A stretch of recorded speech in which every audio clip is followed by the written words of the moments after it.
Thank you, darling.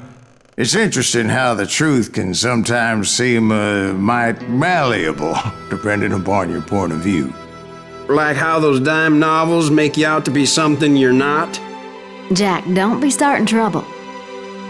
No, he's right. They do tend to exaggerate. Did they exaggerate your part in taking down the Daltons? Well, I was there in the flesh, boy, so I saw what happened firsthand.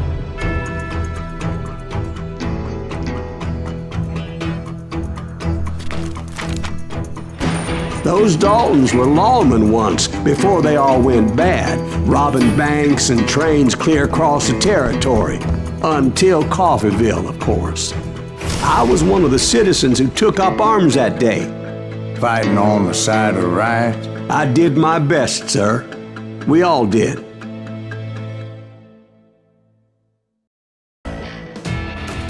It was early morning. One of my friends was a local gunsmith, and he handed out firearms to anybody who'd take one. You see, the Daltons got it in their heads to rob 2 banks at the same time. 2 banks on the same damn street. Story was Bob Dalton's girl was always writing him about how he had no ambition.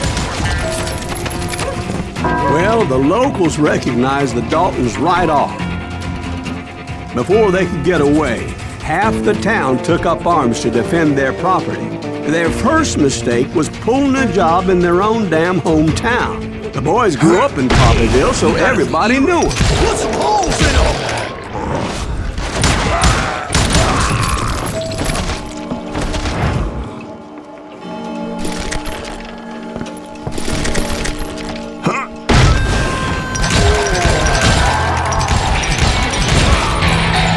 The brothers paid dearly for their stupidity, but everybody knows they had it coming. There's more to it than that. I read all about that day, so I know for a fact that it went down very differently. First of all, it was high noon. A posse of U.S. deputy marshals were on the rooftop across the street. Get ready, boys. They're gonna make a move. The lawmen had been tracking the Daltons for months, and now they finally had them dead to rights. Among them was a bounty hunter feared by many a lawbreaker. This man had no intention of letting the Daltons slip away. The marshals tried to get the Daltons to surrender. They'll give up eventually. You just gotta wait for something to catch them. This bounty hunter knew that the brothers were far too proud to ever lay down their guns. So he went in there alone to confront those criminals. One of the marshals shouted, "Where are you going? Are you crazy?" Hey, where do you think you're going, dumbass? That rifle's mine. But he paid him no mind. He saw a way to get around to the back of the bank. Then he figured out how to hit the Daltons from a direction they weren't expecting.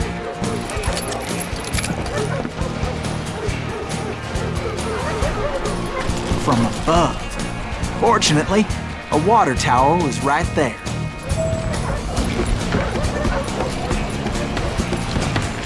A moment later, he was climbing up a steep ladder, laughing at danger as he did.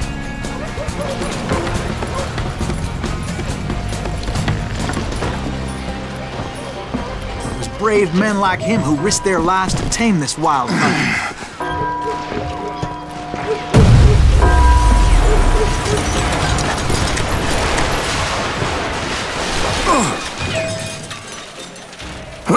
He's got company.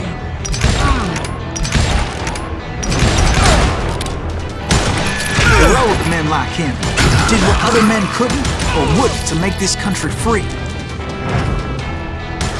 Jim Bowie and Davy Crockett, who died defending the Alamo.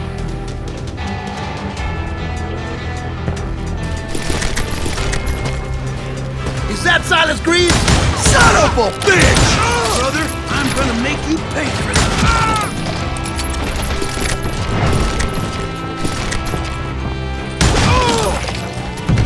Can't hide forever!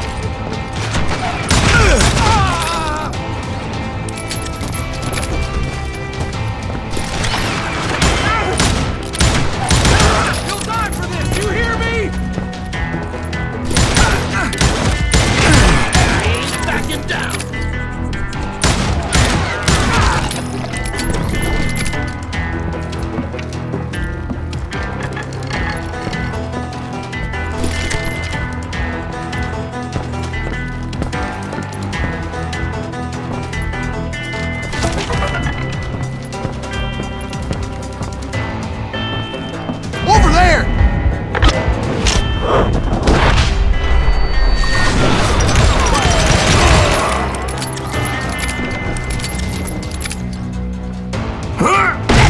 Greaves! What the hell? Blam! Blam! He came away victorious, taking down those thieving Daltons. I'm putting you down!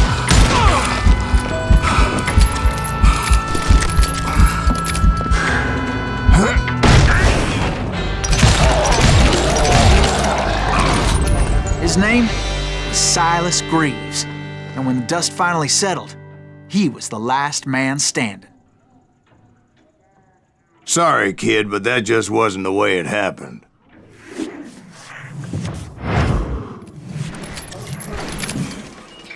It was early evening, not high noon.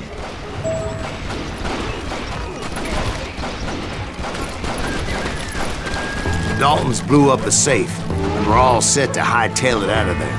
I was late to the party, and Coffeyville was already up in arms. Those pathetic deputies surrounding the bank were dropping like flies.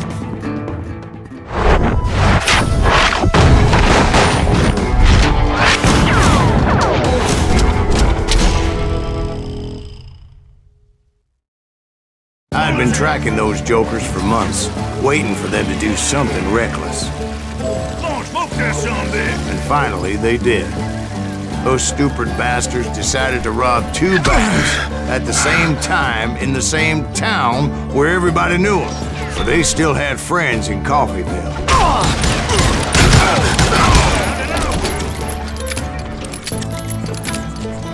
Shoot, I dare you!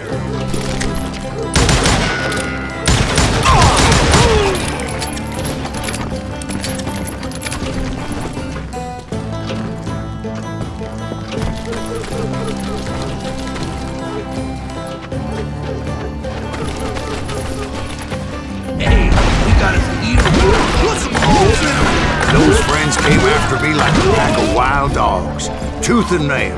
They were coming at me from all directions.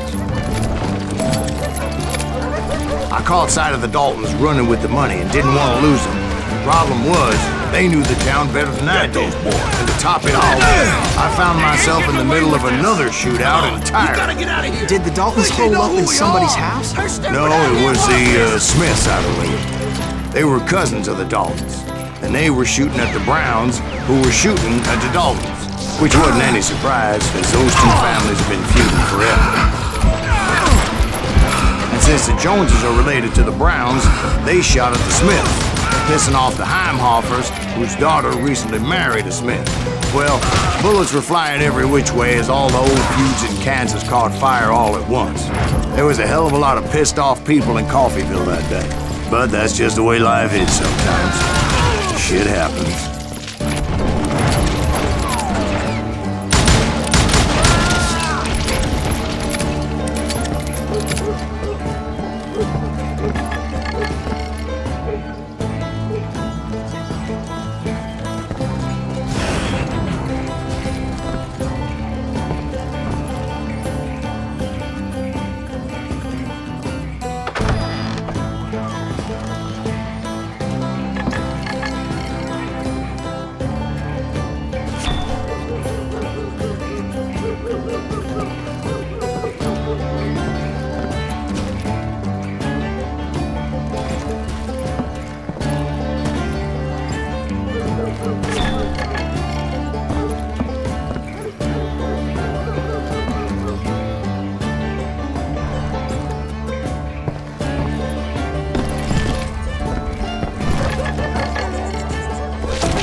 The Dalton boys knew I would never give up.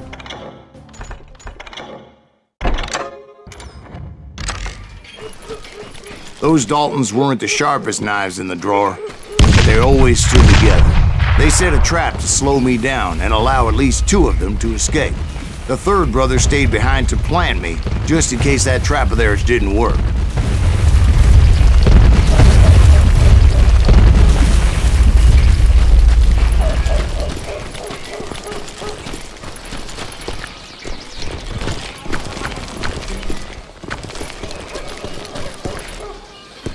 It was Emmett, the youngest, and he decided to stand his ground and face me down. I ain't afraid of you, Silas Reeves. This is where it ends for you. He was determined to protect his brothers. I understood how he felt. Taking me on all by his lonesome wasn't exactly a recipe for a long life.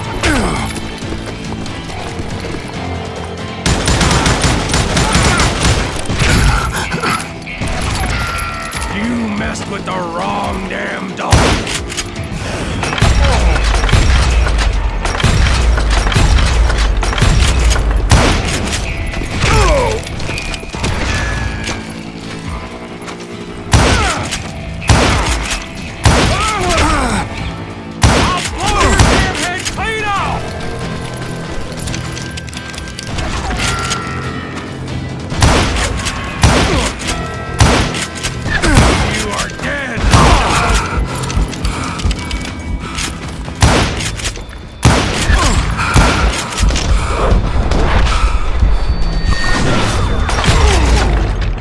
But Emmett Dalton survived the robbery in Coffeyville. He's the only Dalton who did. They say he was shot 23 times. Well, Dwight, who do you think put all those damn holes in him?